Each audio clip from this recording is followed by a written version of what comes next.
새벽의 푸르스름한 공기가 거실의 커튼 사이로 스며들 때쯤 집안은 기묘한 긴장감으로 가득 찼다. 수아는 식탁 앞에 앉아 남편 진혁이 마시다만 위스키 잔을 응시했다. 유리잔 표면에 맺힌 이슬이 중력을 이기지 못하고 흘러내려 테이블 위에 작은 웅덩이를 만들고 있었다. 어젯밤 진혁은 그녀의 목소리 톤이 평소보다 미세하게 높았다는 이유만으로 그녀가 누군가와 즐거운 대화를 나눈 것이 아니냐며 추궁했다. 그의 눈동자는 핏발이 서 있었고 입에서는 고약한 술 냄새와 함께 저주에 가까운 폭언이 쏟아졌다. 수아는 그 폭풍 같은 시간이 지나가기를 기다리며 바닥에 떨어진 유리 파편들을 맨손으로 하나씩 주워 담았다. 손가락 끝에서 배어나오는 붉은 피가 하얀 대리석 바닥에 점을 찍었지만 그녀는 신음 소리조차 내지 않았다. 침묵은 그녀의 유일한 방패이자 가장 강력한 무기였다. 거실 한 구석에 설치된 고급 스피커에서는 낮은 볼륨의 클래식 음악이 흘러나왔고 그것은 마치 장례식장의 조곡처럼 들렸다. 수아는 거울 속에 비친 자신의 얼굴을 보았다. 창백한 뺨에 남은 붉은 손자국은 타인들의 눈에는 지독한 불행의 증거로 보이겠지만 그녀에게는 승리를 향한 계단 하나를 더 올라선 훈장과도 같았다. 그녀는 자신의 고통을 전시하는 법을 잘 알고 있었다. 마을 사람들 그리고 남편의 사업 파트너들은 모두 수아를 가련한 천사로 믿고 있었다. 하지만 그들이 보지 못하는 어둠 속에서 수아는 차가운 미소를 지었다. 진혁의 의처증은 날이 갈수록 심해졌고 그것은 곧 그가 이성을 잃고 스스로 무덤을 파고 있다는 신호였다. 수아는 피가 맺힌 손가락을 입술에 대고 그 비릿한 맛을 음미하며 다음 연극의 대사를 복기했다. 진혁은 집안 전체를 거대한 감옥으로 개조했다. 천장의 화재 경보기, 서재의 책등 사이, 심지어는 안방의 화장대 거울 뒤편에도 소형 카메라와 도청 장치가 숨겨져 있었다. 그는 사무실에서도 스마트폰을 통해 아내의 호흡 소리까지 감시하며 그녀가 외부와 접촉하는지, 혹은 혼자 있을 때 누구의 이름을 부르는지 집착적으로 확인했다. 수아는 그 모든 장치의 위치를 정확히 파악하고 있었다. 그녀는 남편이 보고 있을 카메라를 향해 가장 슬프고 무력한 표정을 지어 보였다. 때로는 창밖을 멍하니 응시하며 눈물을 흘리기도 했고, 때로는 성경책을 펼쳐 들고 기도를 올리는 신용을 했다. 진혁은 화면 속의 수아를 보며 가학적인 쾌락과 동시에 알 수 없는 불안감을 느꼈다. 그는 그녀를 완전히 소유했다고 믿었지만 정작 그녀의 영혼 깊숙한 곳은 단 한 번도 만져보지 못했다는 사실에 분노했다. 수아는 철저하게 계산된 동선에 따라 움직였다. 그녀가 화장실에서 물을 오래 틀어놓는 이유는 도청 장치를 피하기 위해서가 아니라 진혁이 그녀가 무언가를 숨기려 한다고 의심하게 만들어 그의 혈압을 올리기 위함이었다. 남편의 의심을 부정하기보다 오히려 그 의심의 땔감을 적절히 공급함으로써 그를 미치게 만드는 것, 그것이 수아의 전략이었다. 그녀는 남편의 병적인 집착이 극에 달할수록 자신이 챙길 수 있는 보상금의 액수가 늘어난다는 사실을 한순간도 잊지 않았다. 가끔 열리는 자선 파티나 사교 모임에서 수아는 언제나 주인공이었다. 그녀는 일부러 목둘레가 높은 드레스를 입어 멍자국을 가리는 듯한 태도를 취했다.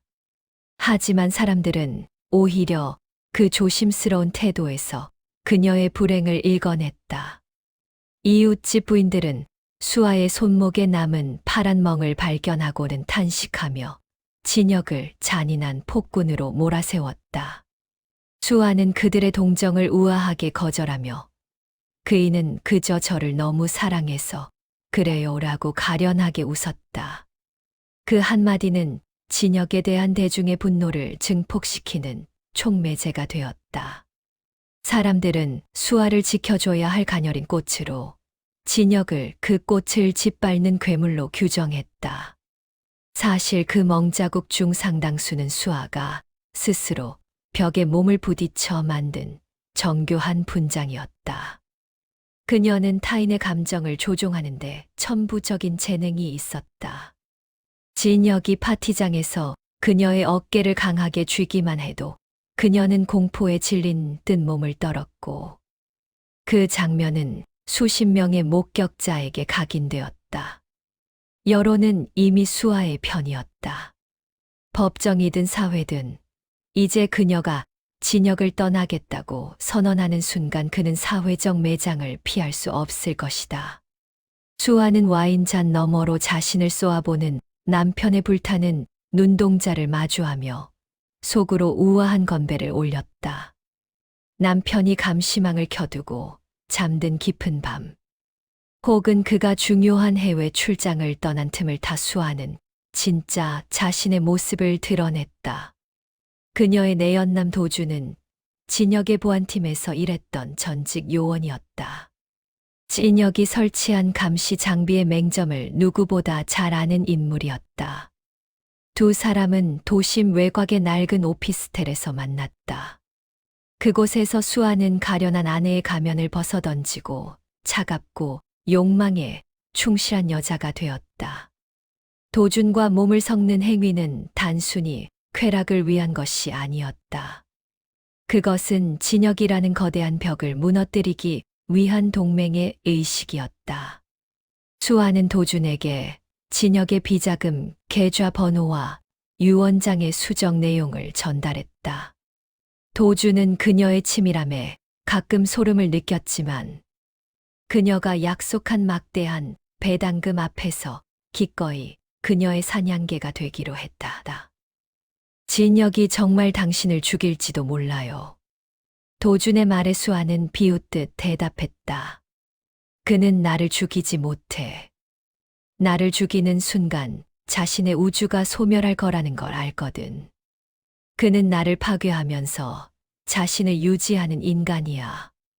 수아는 도준의 품 안에서 진혁의 재산 규모를 계산하며 차가운 계획을 수정 보완했다. 그녀의 외도는 진혁의 의심이 낳은 결과가 아니라 그 의심을 정당화하기 위해 그녀가 직접 창조한 현실이었다. 수아는 진혁의 서재 책상 위에 낯선 남자의 향수가 밴 손수건을 슬쩍 흘려두었다. 진혁은 그 손수건을 발견하자마자 짐승 같은 포효를 내지르며 수아의 머리채를 휘어잡았다. 그는 손수건의 출처를 밝히라며 그녀의 뺨을 사정없이 내리쳤다. 수아는 바닥을 뒹굴며 비명을 질렀지만 머릿속으로는 이미 거실 구석의 카메라가 이 장면을 얼마나 선명하게 기록하고 있는지를 체크하고 있었다. 진혁이 미쳐 날뛸수록 증거는 쌓여갔다. 수아는 일부러 휴대전화에 잠금 장치를 걸지 않았고 정체불명의 번호로부터 온 짧은 문자 메시지들을 남겨두었다. 사실 그 메시지들은 수아가 미리 매수해둔 심부름 센터 직원이 보낸 의미 없는 문구들이었다. 하지만 의처증에 눈이 먼 진혁에게 그것은 확실한 외도의 증거이자 자신을 배신한 아내의 범행 일지였다. 그는 수아를 침대에 묶어두고 고문하듯 질문을 던졌지만 수아는 끝까지 침묵을 지키며 그를 도발했다. 진혁의 이성은 마비되었고 그의 행동은 이제 단순한 의심을 넘어 광기로 치달았다. 그는 스스로가 정의를 실현하고 있다고 믿었지만 실제로는 수아가 설계한 덫에 발을 깊숙이 담그고 있을 뿐이었다. 진혁의 정신 상태를 완전히 붕괴시키기 위해 수아는 더 위험한 수단을 선택했다. 그녀는 진혁이 매일 밤 마시는 위스키와 그가 상복하는 혈압약에 소량의 환각제와 신경을 예민하게 만드는 성분을 섞기 시작했다. 약물은 서서히 그의 뇌를 갉아먹었다. 진혁은 낮에도 헛것을 보기 시작했고 아무도 없는 방에서 누군가의 속삭임을 들었다. 그는 자신이 본 환청과 환각을 수아의 외도 증거라고 확신하며 더욱 폭력적으로 변했다. 수아는 거울 속에서 점점 초췌해지는 진혁의 얼굴을 보며 기묘한 쾌감을 느꼈다. 한때 당당했던 자산가는 이제 자기 통제력을 잃은 늙은 짐승에 불과했다. 진혁은 가끔 정신이 돌아올 때면 수아를 붙잡고 울며 용서를 구하기도 했다. 하지만 그 눈물조차 수아에게는 구역질 나는 연극의 일부였다. 그녀는 다정한 손길로 그의 머리를 쓰다듬으며 약 기운이 더 빨리 퍼지도록 독촉했다. 여보, 당신은 좀 쉬어야 해요. 당신은 너무 지쳤어요. 그녀의 부드러운 목소리는 진혁의 귀에 저승사자의 자장가처럼 울려 퍼졌다. 진혁의 자산을 관리하는 법무법인의 김 변호사는 완고한 인물이었지만 수아는 그의 아킬레스건을 정확히 알고 있었다. 김 변호사의 도박빚과 내연녀의 존재는 도준을 통해 확보한 비밀이었다.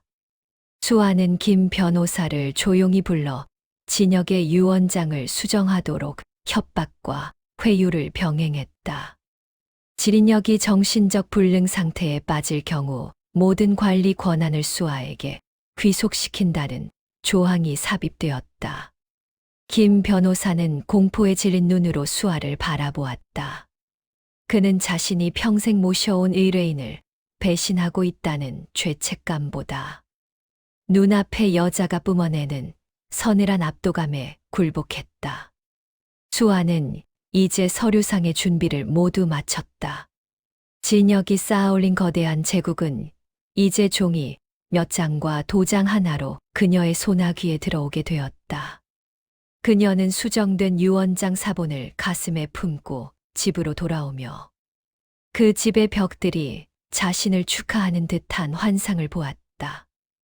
이제 남은 것은 단 하나, 진혁의 완전한 사회적 매장과 법적 경기였다. 결전의 날이 밝았다.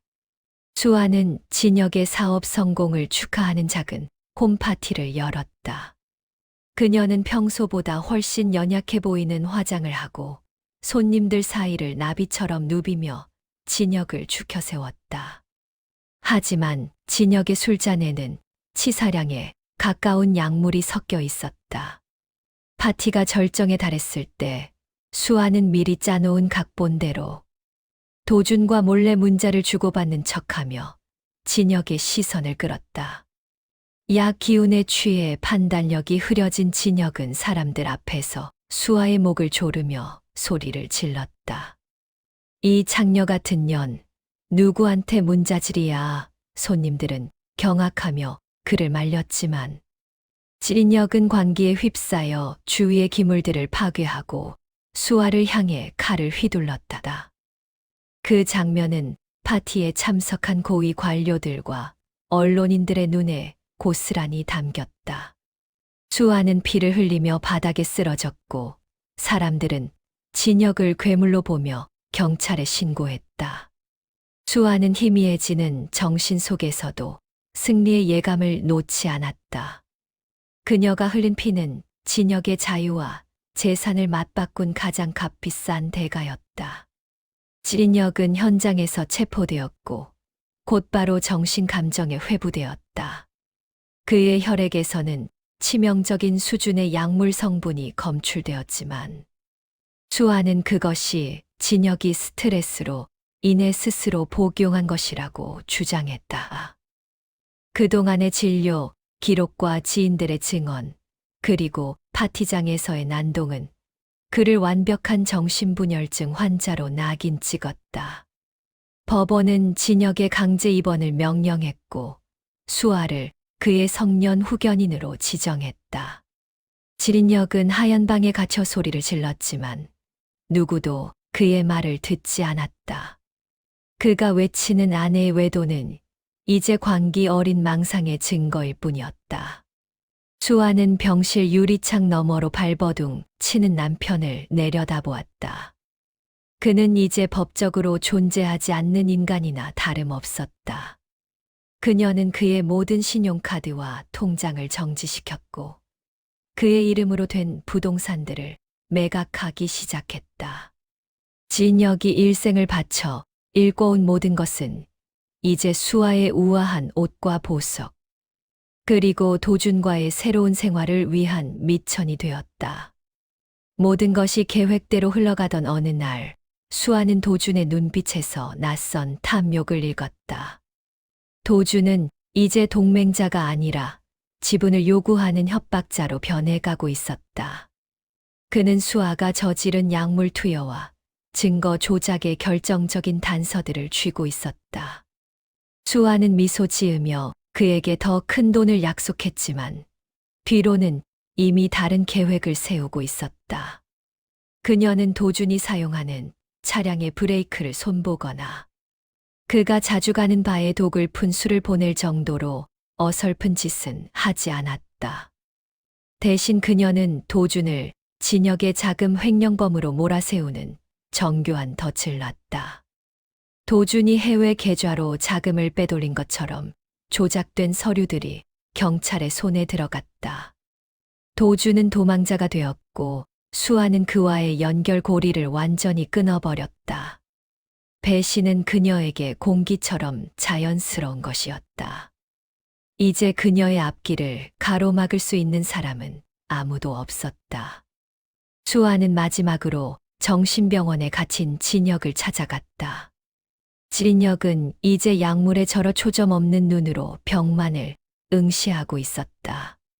수아는 그의 귀에 입술을 바짝 대고 아주 낮은 목소리로 속삭였다. 여보, 당신의 의심이 다 맞았어. 나 도준이랑 정말 즐거웠거든. 당신이 감시하던 그 카메라 뒤에서 우린 당신을 비웃었어. 당신 돈으로 산 침대 위에서 말이야. 진혁의 눈동자가 미세하게 떨렸다. 그는 힘겹게 입을 열어 한마디를 내뱉었다. 알고 있었어. 수아는 멈칫했다. 진혁의 목소리는 예상보다 차분했다. 당신이 나를 미워한다는 것도, 약을 탄다는 것도 다 알고 있었어. 하지만 그렇게라도 해야 당신이 내 곁에 있을 것 같았어. 당신의 증오라도 가지고 싶었어. 진혁은 눈물을 흘리며 웃었다. 그것은 승자의 미소가 아니라 스스로 파멸을 선택한 순교자의 웃음이었다. 수아는 처음으로 등에 소름이 돋는 것을 느꼈다. 자신이 그를 조종했다고 믿었지만 어쩌면 진혁은 그녀의 연극을 완성하기 위해 기꺼이 무대 위에서 죽어준 관객이었을지도 모른다는 생각이 스쳤다. 진혁은 그날 밤 병실에서 스스로 생을 마감했다. 수아는 막대한 유산을 상속받아 도심이 내려다 보이는 초호화 펜트하우스로 이사했다. 세상은 여전히 그녀를 불행을 딛고 일어선 강인한 여인으로 칭송했다.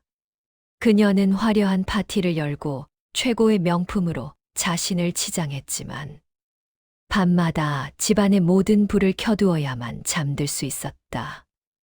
어느 날 밤 수아는 자신의 거실 천장에 낯선 검은 점을 발견했다. 그것은 진혁이 설치했던 것과 똑같은 형태의 소형 카메라였다. 그녀는 소리를 지르며 그것을 떼어내려 했지만 카메라는 어디에나 있었다. 벽지 뒤, 화분 속, 거울 너머. 누군가 그녀를 보고 있었다. 그것이 도준인지 아니면 죽은 진혁의 영혼인지.